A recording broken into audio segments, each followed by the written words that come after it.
नमस्कार बालमित्रांनो, कसे आहात?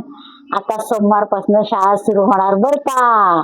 मग कदाचित पाऊस तुमच्या जोडीला येणार, कारण अजूनपर्यंत पाऊस आला नाही म्हणून काळजी वाटते. देवाला प्रार्थना करायला पाहिजे, देवा भरपूर पाऊस पडू देत. आज आपला शनिवार, गोष्टीचा वार. आज माझ्या गोष्टीचं नाव आहे ताबा.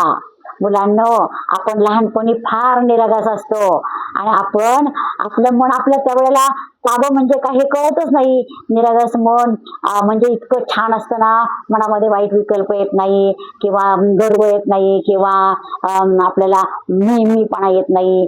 लहान मुलं निरागस असतात, पण मोठं झाल्यावर मनावर कसा ताबा ठेवावा हे कळतच नाही.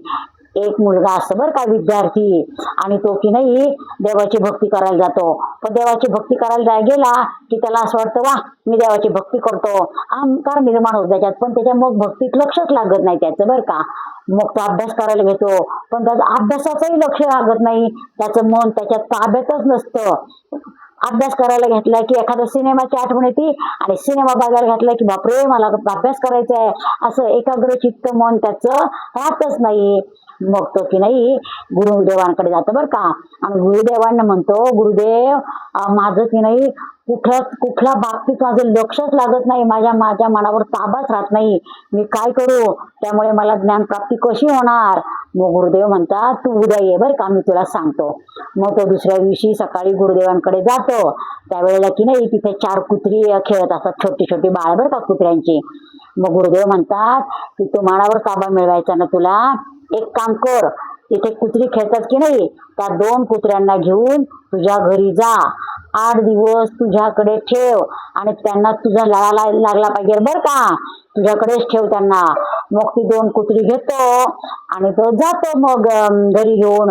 पण घरी गेल्यावर त्या कुत्र्यांना कसं तिथंच त्या कुत्र्यांबरोबर खेळायची सवय असते ना, ते सारखे बाहेर पडतात आणि तो त्यांना सारखा पकडून आणतो आणि घरात ठेवतो. 1 दिवस झाले, 2 दिवस झाले, ती कुत्री काही त्याच्याकडे थांबायलाच तयार नाही.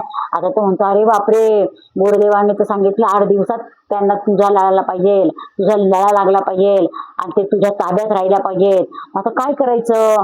मग तो काय करतो, दूध भाकरी कुस्करून आणतो बर का आणि त्या कुत्र्यांना देतो. मग ते खातात छान, त्यांचं पोट भरल्यावर ना ते तिथून हालायलाच मागत नाहीत. मग तो सकाळ दुपार संध्याकाळ त्यांची सेवा करतो, त्यांना पाणी देतो, त्यांना खायला देतो, त्यांना फिरायला नेतो. मग काय त्या कुत्र्यांना त्यांचं लळा लागतं आणि मग ती कुत्री त्याच्या ताब्यात येतात बर का. आणि मग कुत्री ताब्यात आल्यानंतर त्याला इतका आनंद होतो. मग 8 दिवसांनी गुरुदेवांकडे जातो आणि सांगतो, गुरुदेव 2 दिवस तर ही कुत्री माझ्या ताब्यातच नव्हती, सारखी पळून जायची, पण आता ती माझ्या ताब्यात आलेली आहे. ते मग ते विचारतात कसं काय? मग तो सगळं सांगतो की मी असं केलं वगैरे बर का. तर मग गुरुदेव म्हणतात, दे आता त्या कुत्र्यांना सोडून. मग तो म्हणतो बरं, आणि कुत्र्यांना सोडून देतो. कुठेही सोडलं तरी ती कुत्री परत येत होती त्याच्याकडे, कुठेही सोडलं तरी ती कुत्री परत त्याच्याकडे येत होती. अरे बापरे, आता काय करायचं? मग तो गुरुदेवांकडे जातो, गुरुदेव ही कुत्री तर काही माझ्या ताब्यातच राहत नाही, का ती माझ्याकडनं म्हणजे जातच नाहीयेत अजिबात, ते माझ्या जवळ राहायला मागतात. मग गुरुदेव म्हणतात, मग त्याचप्रमाणे आपल्या प्रत्येक गोष्टीला लळा लावायचा.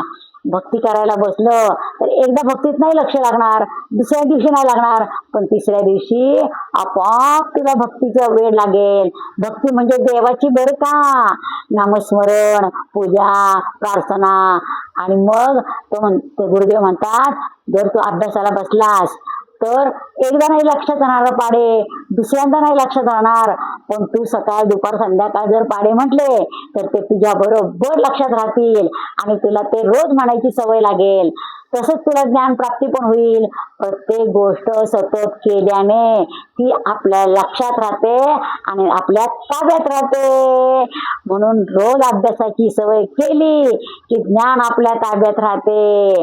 आवडली का गोष्ट आवडली असल्यास लाईक करा, शेअर करा आणि सबस्क्राईबचं बटन दाबायला विसरायचं नाही.